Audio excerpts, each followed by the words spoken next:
Hello, fellow Rangers, and welcome to the Control Tower. Only if Zordon was really here to see this. As Power Rangers Dino Charge was recently released, well, I guess it was released 2 weeks ago actually, because the whole spilled onto the Nick.com for the exclusive first episode was released. Anyway, it came out on TVs yesterday actually, and then I just decided to watch it it's like how I suffered through Super MegaForce. That's a total other issue right now. Either way, I'm gonna tell you what the basic things of what went down in this episode, and I guess the reason why this season might be better than Super MegaForce, because in my opinion, Super MegaForce was just a total letdown. Either way, the story starts off 100,000 years ago, how it seems, as a smaller ship is attacked by a large battleship. The large battleship is piloted by, well, his giant crew, and then he is the leader of them. Sledge, the main space bounty hunter, because this is Power Rangers and every enemy is from outer space. So, Sledge destroys a smaller ship that crash lands into prehistoric Earth. The Keeper, you've all seen the pictures of him, looks like E.T. in a robe. That is pretty much the way to describe him. Crash lands onto Earth from the damage, obviously, and then he searches his wreckage as Sledge sends one of his monsters down there, and the monster is named Fury, who's like a lightning monster. So Keeper searches his wreckage, and a Tyrannosaurus stumbles upon Keeper. And instead of eating him like a Tyrannosaurus Rex probably would, Keeper goes, "Bring your bravest friends and come here, and I will bestow you a power." And the T-Rex listens. So Keeper stumbles through, and he finds a bomb that didn't explode in his ship. He places it inside the holder. The holder thing that Keeper was keeping is holding what are known as gems, energy and gem fused into one. And he puts him inside there, and then he hides them. He hides the energems, and then he fakes it like he's dead. And then the Fury dude comes, takes the thing, takes the holder, goes up to space, and proceeds to blow up the ship after his master opens it like, "I'm going to be all powerful." Holy crap, and it explodes. So the ship that Sledge has also carries a bunch of aliens that he bounties, and then also his meteor collection, asteroid collection, I guess. And after the ship explodes, the meteors fly down onto Earth, so he pretty much is the reason why all dinosaurs are extinct, I guess. Back to the Keeper, before the world pretty much ends for the dinosaurs, he bestows the 10 energems onto 10 different dinosaurs. And he's like, your spirits will inherit their power. And then it pretty much fast forward. After that, he fights Fury, and then the world kind of just washes over because of the whole meteor impacts. We skip forward to present time as we meet our Red Ranger, Tyler Navarro. And if you took the time and actually read the character descriptions of the Rangers on the Nick thing, they pretty much spoil who they are, just like how the opening theme song actually spoils who they will be and what they look like and stuff, and also like what his dad is really looking for. It's kind of sad, but either way, we meet him, and he asks around for this dig site that he gets an answer from another fellow Ranger who will be introduced later on. I don't know his name because he was in here not very long. So Tyler gets this thing, and then then he takes a selfie, and then he's like gone for this thing. Then we are introduced to the Pink Ranger, Shelby, I believe her name is. And Shelby is she's like happy-go-lucky, and she works at a dino-themed restaurant inside a museum. I guess it's like a throwback to Ernie's from the old Rangers, and like how Ernie showed up at Super MegaForce. So they're just gonna keep it up with the whole teenagers need somewhere to hang out thing. So that's what they get. They get a dino bar, we get dino burger and stuff.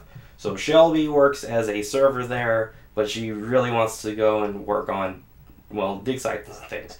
Her friends are the two guys who also go on digs and things, and then she tries begging them, and that doesn't work. And then she has to go to the, I think the museum curator or whoever she is, because this woman also wasn't around very long. So of course she gets the word no, then she sneaks onto the truck, and then she goes to the dig site. So it switches back to Tyler, who is searching that current dig site also, but inside a cave for something. And then he suddenly gets chased by a monster, and then he like hides in a corner, and then he finds a red energem stuck in the wall of a T-Rex fossil. And he rips it out, and he's like, oh, cool, it's a crystal or something. And then it switches back to Shelby, who is still hiding, and then she sees somebody in a huge cloak kind of grab a box and take off. And then she gives chase to that guy. She winds up stealing the box. She gets almost blasted by lasers. And here comes Tyler swinging on a rope that is connected to the sky. And he uses a trusty shovel to deflect the laser beams. Of course, they're not Rangers yet, so they get beat down pretty quickly. And they get frozen, and then because of the Energem's power, they become unfrozen. So after they become unfrozen, these strange fossilized guns appear in their hand. Yeah, they seriously just appear, and they go, oh look, there's a hole, and they shove in the Energems, and Tyler goes, oh, wonder what it does, and he accidentally spins it and shoots the monster, who's a giant ice thing that shoots blue lasers. And they go, oh, I don't know what it did. And it's like, oh yeah, I just spun it, and then they accidentally morph, and they go, holy crap, this is cool. And then they proceed to kick his ass as the red and pink ranger, and that pretty much ends the whole fighting part as the red T-Rex Zord comes storming in, and he stomps down, and he causes both of them to demorph, and he just throws the ice guy away. And then the scene ends with Tyler talking about how his dad disappeared from a dig, and then this is the monster that probably did it. And then it shows like the picture. And that was pretty much the end of episode 1. And then the whole reason I think this will probably be, well, onto my reasons why I think this might be better than Super MegaForce. Personally, in Super MegaForce, there was a lot of hype on how the old Rangers will come back and do stuff and all this. But then that was kind of derailed as more information got out on how Saban was kind of half-assingly sending mistyped like letters and things. Please come, and it's all misspelled. And then only a few took on it. And then those who probably took on it were probably a little pissed at how short of screen time they did. Because I know I was pretty mad when I was like, okay, where are the other Rangers at? There was like this Red Samurai and the Red Jungle Fury Ranger who showed up in one episode each. And then the rest was like filler episodes until we got this big old break. And then it kind of was like a sprint to the finish as the others just kind of were thrown in like that. I was expecting like how Overdrive, where they get injured or they lose their powers, and then these old Rangers will fight until they're like back to full strength, which sadly didn't happen. So, and one thing about Dino Charge, at least they switched the theme song a bit, because Samurai and Super MegaForce, that was pretty much the same song that can sync up side by side, and the only things that changed were Samurai and MegaForce, and that was like the word you switch. And then here, I thought it was going to be different, and it is kind of different because it started out good with the Power Rangers, and then it turned into Rangers Forever, Dino Charge all together, which was like, ah, crap, it appeared again. I guess if you're really a stickler, back in the 90s, they pretty much did the same thing with the whole the original Power Rangers songs, but it's like, you guys have been around too long to be reusing songs like that. But then again, that is our media nowadays, where you reuse things as they are. So, the first episode really didn't give you much to go on because it's a first episode. I was kind of half expecting to be an hour release, because hour release is usually, because then at least you get the first episode is always an intro episode where they stumble upon the power and things. And then episode 2 is usually when the whole team comes together or something.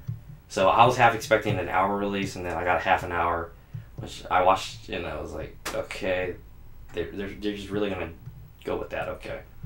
So that happened. So before anybody's, and so far, personality-wise, I do like the Red and Pink Rangers, because they seem, because the Red Ranger, he seemed like he was like really happy that he was like, oh, this is sweet, and he got the new power and things. Like the last 2 guys from Samurai and MegaForce, they were a little kind of bland for me. It was like, I understand seriousness. Like the Samurai guy, he was supposed to be real serious and be the decoy and things, and he shouldn't take it as what he was, and it was like, okay, dude, but you're just a little too strict, too stiff. And that was supposed to be the Blue Ranger, and I like him more than the Red Samurai Ranger. But either way, the Red Ranger in Dino Charge seems like he actually has a personality for fun, because Super MegaForce, they made that Red Ranger. He was either not there, or when he was there, he didn't say much, and then it was like trying to force the others to use their personality because they didn't feel like making character developments for him, I guess, because he's just the leader. Troy is cool, and he has a leather jacket, so yeah. And then, alright, now Green Ranger and Blue Ranger, you guys are going to be basically our focus for driving the storyline, and then whenever the monster attacks, then Troy will say something. And then that will be the thing, and then now we'll have this alien montage where we have to get the Silver Ranger involved. So, again, not much to say on our situation for Dino Charge because, well, it's just starting, and hopefully it will be better because Samurai, I guess for me, when it came out, I was expecting, with the nostalgia glasses stuck on my face, that it was gonna be like, yeah, redux back to the '90s, and we're gonna relive our happy memories, and then we got Samurai and Super Samurai, and I was like, okay, and then we go to MegaForce, was like, okay, powers, okay, another form change, we're gonna form change within a form change, and become other Rangers, which was like, why couldn't you guys just stay these Rangers and just ignore these first forms, which ended up happening anyway. I'll bring my friend. I have a friend who's actually watched the Japanese Rangers for that season because that was like their anniversary too. Like how it was what, our 20th anniversary, and it was like their 30th anniversary or something. So from what I've heard from him, they've done it way better than us because I guess I don't know who to really blame because it was more like Saban wasn't really trying because there was things like from the Silver Ranger that we created. It was like he didn't even get a letter, and then that was our Ranger, but then his suit was theirs. Either way, I don't feel like, well, I've actually harped on Super MegaForce today because I was just that much of a letdown. Either way, Dino Charge just started. Seems okay. It's not a total oh man, I don't know how to say it. Well, it's not a total Dino Force copy, or Dino Thunder copy. It's not a Dino Thunder copy, but it probably will get there because I have a feeling the lady who's like in the charge of the museum will be like their tech lady, like the girl was, but then Dino Thunder had Tommy, so I that's automatically up here for me. So either way, thank you for listening, and well, I'll see you again once episode 2 drops, and we'll see if we actually get invited to actually see these other Rangers and how their personalities are, or are we just gonna, well, most likely we'll probably see the rest morph, and I hope they don't say it's morphing time because that was like that was their starting thing for the last last 4 seasons, I guess, because Samurai, Super Samurai, MegaForce, Super MegaForce. So hopefully they have a different thing than saying it's morphing time and then that. So either way, may the power protect all of my fellow teenagers with attitude.